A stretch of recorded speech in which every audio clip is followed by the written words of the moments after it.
So growing up, I always wondered why it felt like it was so hard for me to fit in anywhere. But now I understand it's because I have both autism and ADHD. In this video, I want to just go over 5 signs that it might be AuDHD or autism and ADHD. These are things that I've gone through in my life, and maybe it could be of help to you guys out there. If maybe you're on your own journey of self-discovery, I just know that I thought all these things were normal and that everybody dealt with them, but I was very wrong, and it makes sense. It makes sense. Now I understand myself better, and so I thought I would just share it with you.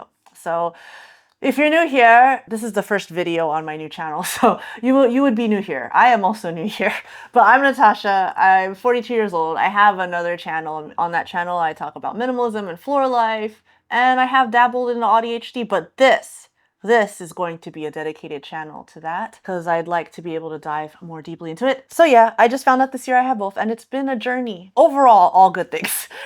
Mostly good things, yeah. I'm gonna say I'm glad I know. And, you know, it's one thing to have autism, and it's another thing to have ADHD. But when you have both, that's where the fun begins, guys. So yeah, let's get into it. First of all, what is AuDHD? Now, I am not a professional in anything, okay, guys? But basically, what I have come to find out through my extensive research, as I have hyper-focused on this very topic for the last several months, is that about 50% of autistic people actually also have ADHD, and they may go undiagnosed because the two conditions can mask each other. And I feel like that's kind of what happened to me because I thought I was okay. That can be a whole other video. But in certain ways, these traits can cancel each other out. And so you might on the outside appear to be neurotypical, but inside you might be struggling. I mean, that's how I felt for a while. And even when I started learning more about it, I was honestly in denial. I was in denial that I could have possibly both or either because it didn't make sense. I've gotten by for so long, right? For me, at least socially, like people consider me a social butterfly, I have charisma, all this stuff. And so that's like, you know, the opposite of autism, but that's more of like the ADHD impulsivity, also people pleasing, wanting to be able to get along with everybody. Like I hyper focused. My special interest for a while was studying people. So I was able to get by learning more about human behavior. So yeah, I basically gamed the system of human social behavior and all that stuff. I was very good at it. I may, you know, also another thing is like ADHDers may appear to be flexible because, you know, autism is all about like rigid routines and all this stuff, but the ADHD side is kind of like messing with that. It's like all about impulsivity and stuff. So it's like they can kind of like mask each other.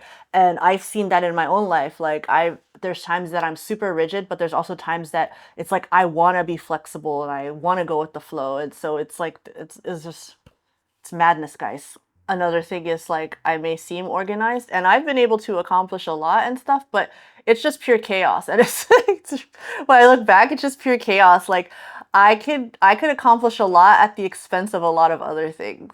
Like if this part of my life seems like it's going well, there's a whole other part that's like chaotic. So it's like I couldn't do all the things properly all at the same time. So it's not, I wasn't really organized. I'll be organized. I'll be so organized in one place, but then when I go to focus on something else, that just because it's a, and then overall, ADHDers are probably just considered quirky in general. So like there's just like this unique set of traits I feel that are made by this combination that kind of just goes undetected. At least that's for me. Like I was just considered quirky and weird, and I found a bunch of other quirky and weird people that I jived with. So that's just how I did life, guys. So let's just get into the signs. Like I said, this is what has been the case for me. Maybe some of these resonate with you. Let me know especially what you think of number 5, okay? But yeah, the first sign is hyper focus in special interests. So with autism, a lot of people have special interests, and so they could tell you everything about flowers, right? Or something like, or bugs or trains or whatever, right? There's so many special interests. Like for a while I could tell you everything about photography. I could tell you everything about camera lenses, things like that. But then it's also complicated by having hyperfocus due to ADHD. So not only do you have this special interest that you're so into, you also get stuck. You can get stuck just fixating on it for hours and days, and also just not wanting to eat. Like I would do things until the very last minute. Like if I was so focused on something, even if I knew I had to pee, I would not get up. I would not pee myself, but I would wait until the last possible minute to stop what I was doing and then go take a break and do something else. That is also why I feel like I'm not very meaty, because my whole life I did not eat. I just ate the bare minimum, honestly. Like because I will be so hyper focused on things, and I didn't know that that's not how everybody is. I didn't know that.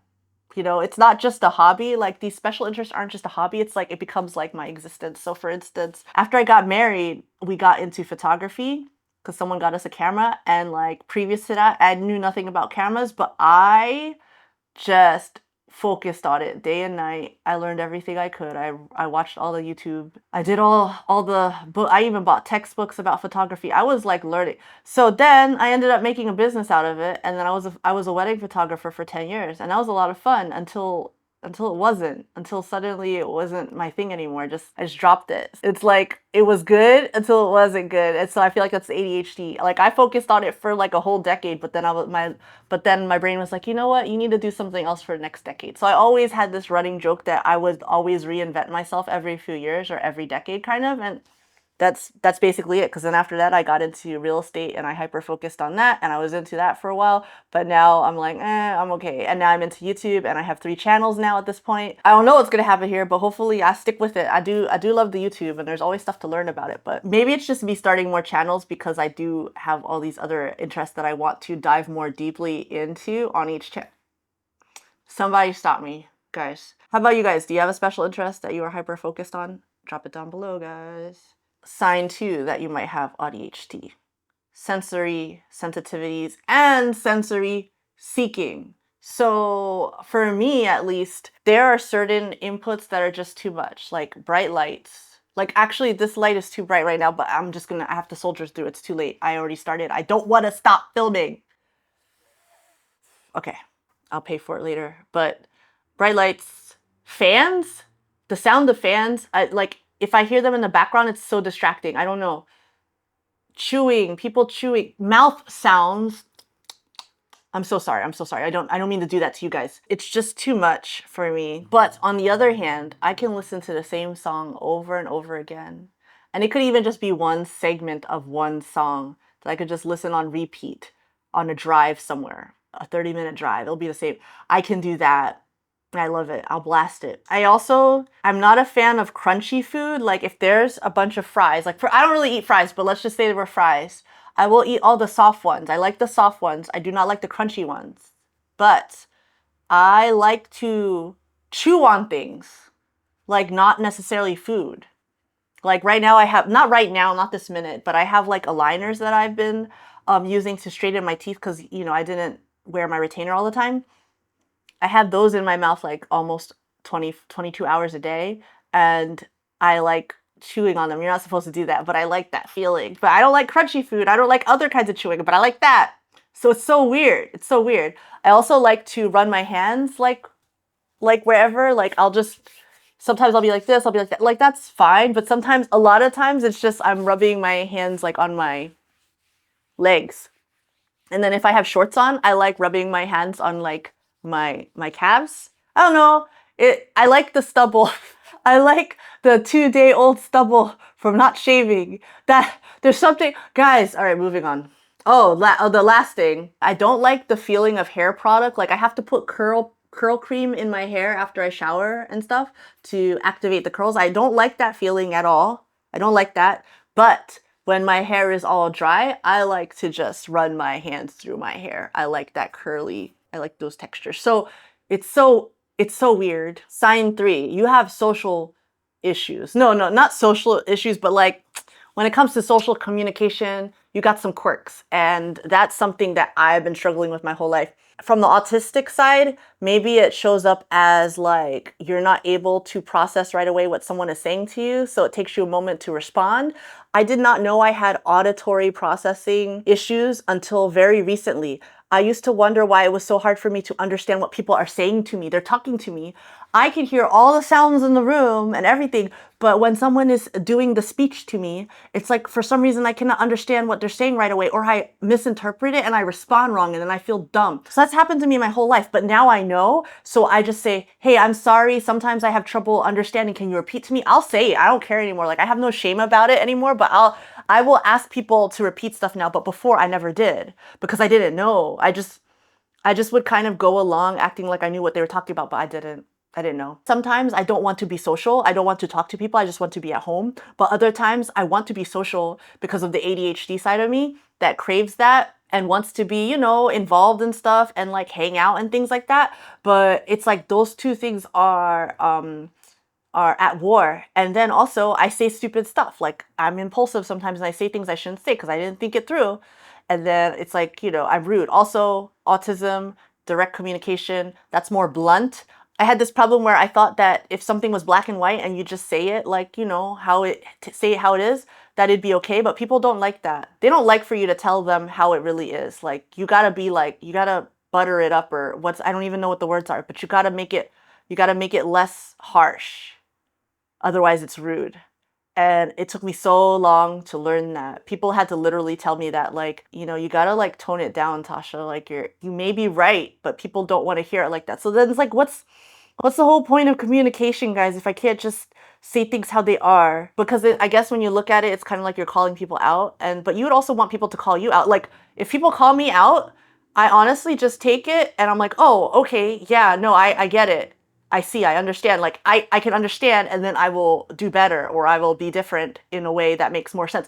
That's happened to me so many times in my life. I have to tell you about this another time, but just hold me to it. I did not know I was considered spoiled by other people until someone straight up told me that I'm acting like I'm spoiled. It was my autism. It was my autism. I wanted to do things a certain way because of my autism.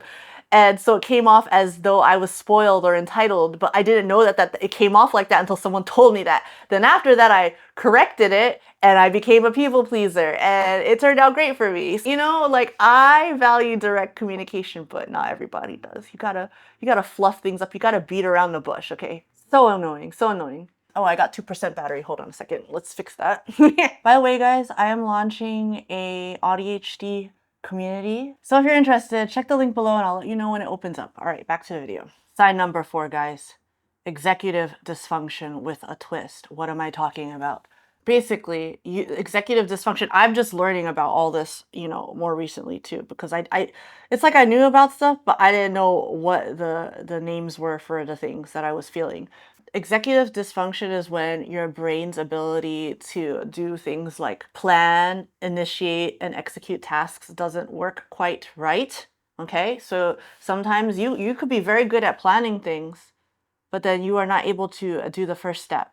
And I feel like that's been me throughout my life for a lot of things. I'll get the best looking planner. I'll have all the different colored pens. Honestly, something will work for a while, but then it suddenly just stops working. And I realized that it's basically the autism side of me that's like, yeah, here, we're gonna do all these plans, we're gonna structure everything, it's gonna be great. But then the ADHD side of me is like, yeah, but I'm not gonna take that first step to actually start doing the things. I'm going to help you do all these other things that have nothing to do with the thing that you actually have planned to do. So that's kind of that's kind of what I've been dealing with my whole life, and I did not realize that. But I think too that's why minimalism has helped me a lot in my life, by just like kind of minimizing the amount of things that I need to do, so that it's like I have no choice but to do the other stuff, and also just like having less stuff to manage in general, both physically and like mentally and whatever. I'm trying, guys. I'm trying, but I'm just saying like that this is something that I am only now realizing it was a whole executive dysfunction issue. And then also with that, I have trouble switching tasks. I'm very bad at it. And I feel like, you know, the hyper focus, like I get too intense with like whatever it is I'm especially interested in at that time. And then I have that hyper focus where I don't want to do anything else. So if people bother me, I can get very angry if I'm like super focused on something. I mean, there are worse problems. I think it just matters what you have determined to be your special interest. Like if it's like making money, it's not horrible, right? Because it's it's still kind of horrible, but you have to be able to still balance it with the rest of your life somehow. So that's what I'm Trying to figure out, guys. So sign number 5. Let me know what you guys think, especially of this one. You feel like you're an alien that's been dropped on Earth, and you're trying to figure out the language, the customs, the cues. You're trying to figure out how everything works. And you don't really have there's no instruction manual. That's like basically how I felt, especially I would say up until like age 20. Up until I got out of college, I feel like I really had trouble grasping how things worked in real life or like on Earth. And I did not have many friends as a result. I had like one friend in each phase of my life, and I'm super thankful for them. I realized the friends that I did have, at least a bunch of them, are also neurodivergent, and it makes sense. Like, we view the world differently, and we were able to connect through that. And it was like I could be direct with them, I could be just like blunt, and it'd be fine. Like, and I could also be silly. Like, I want to say that people considered me immature because of I just had basically childlike wonder all the time, I guess. I don't know, but I think it serves me well now on the YouTube because there's a bunch of you out there that are similar, right? But yeah, like it made it hard for me to make like friends, like I guess neurotypical friends, because I just couldn't relate. The things that were important to them were not important to me. Let's just say that. Anyway, I just felt like it took me forever to figure out how humans work. And then once I figured it out, I got really good at it. And that was my special interest for a while. My hyperfixation is that I would figure out why people act the way that they do, how they're feeling in any given moment, what are the cues, what are the micro expressions. I feel like there was a show, and it was like on Fox, and it was about some dude who could tell if someone was lying, but I don't know what it was called. It might have been called Liar, but that doesn't sound right. But it was basically this show about this dude who's like a human lie detector, and he talked about micro expressions and like micro like reactions to things that like usually you wouldn't notice. But I was like, man, I love that show. I was noticing it in my everyday life. I was also reading a bunch of books about human psychology and like behavior and stuff, and that helped me to win at the game of life. Like suddenly I became popular, I guess, or like charismatic. Like the thing that people tell me I am is charismatic. And so as a result, I have infiltrated a lot of places where I really technically did not belong, but I've been able to make a lot of good connections throughout life and make really good friends, because I was able to be charismatic and have positive energy or something. And I'm not trying to give you guys all my secrets, but I figured it out, guys. I figured it out. But I need to tell you about one time I was very unsuccessful, okay? So I was 12, guys. I was hanging out with some people. First of all, let me just tell you, sorry, let me backtrack a little bit more. Growing up, I never really fit in anywhere in terms of like, you don't want to make anything about race, but just like hear me out for this, okay? I grew up in a predominantly white neighborhood, and so I guess I talked like a white person, but there really shouldn't be a certain way to talk. I use proper English, whatever. Anyway, I ended up moving to a predominantly black neighborhood, and I thought that I could be also accepted there because we had the similar skin tone. And so I thought that that meant that I would, have more friends, because in the white community, I did not have any friends. I had one friend as usual. Anyway, I moved to this predominantly black town, and once again, I was shunned because they told me that I talked too white. And so I got super confused, but whatever. It's fine. I went through life. Around age 12, I was hanging out with a black family. And overall, we were friendly because of church or whatever. They had a younger son who was around maybe like 7 or 8. And I heard the mom saying y'all.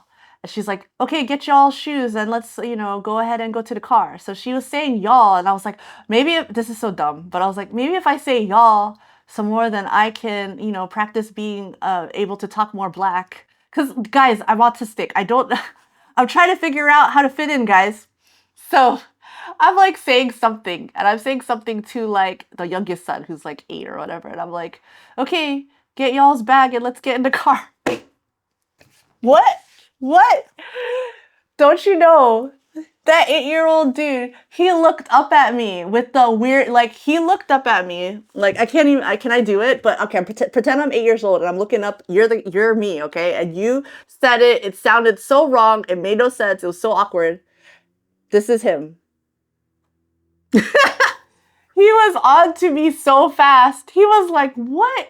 He didn't say anything. He just stared me down. And I knew I had been found out. That obviously didn't work. I took note of that mentally. Never said y'all again. Until, like, now I can say it being like this old. I can say it and it's okay. But it didn't work. It didn't work, guys. That image of his face is ingrained in my brain. And so I took notes and, you know, rewrote my instruction manual to not include the word y'all, and also proceeded to not fit in anywhere for the rest of high school. It's fine, guys. It's fine. But I had to tell you that. It's just so funny. I was able to fit in other ways. I was able to become valedictorian of my class. I was very good at track. I was able to go to an Ivy League university. So I was able to still like achieve and stuff. And that was basically my place in high school and college, whatever. So that's how I was accepted, you know. And then it became sort of okay that I was kind of weird. Lastly, I was super naive and I trusted everybody because I didn't understand sarcasm. I didn't realize that I was being gullible. I just took everybody at their word. Yeah, I just took everybody at their word. But there's like this underlying, like, there's so many people that like have like ill intentions. Not so many, like there's people, let's just say there's people that have ill intentions. And if they can tell that you're naive, oh, horrible. I made so many mistakes in my life, trusting the wrong people because of that and just being naive about everything and just not understanding things fully and then just getting sucked in. But I'm a lot better now because it's kind of like I've got new rules in my head to not trust people like right away and to be like, you know, it's not that I don't believe in the good in people, but I'm a lot more cautious now. And I've just made it one of my like rules to help me not to fall prey to the people. But I still fall for stuff all the time, guys. When you're talking to me, just don't be sarcastic. I don't follow that very well. But yeah, those are 5 things that I did not realize could be AuDHD, but for me they were. Did any of them resonate with you? If so, let me know down below. Like I said before, I do have a community that I'm about to open up. So if you want to get on the wait list, I'd love to have you in there. I will definitely be updating you. It's going to happen before the end of the year, for sure. I'm just figuring out how to structure stuff. But also, I don't want to wait too long because you know, you can't properly plan everything, you know, like you can't the plan is not going to be perfect, you know, autism. But at the same time, I don't want to be impulsive about it, ADHD. Done is better than perfect, right, guys? Let me know what kind of videos you want to see on here. But yeah, it's going to be all things AuDHD. And hopefully this was helpful. I will see you in the next one. Goodbye. Goodbye.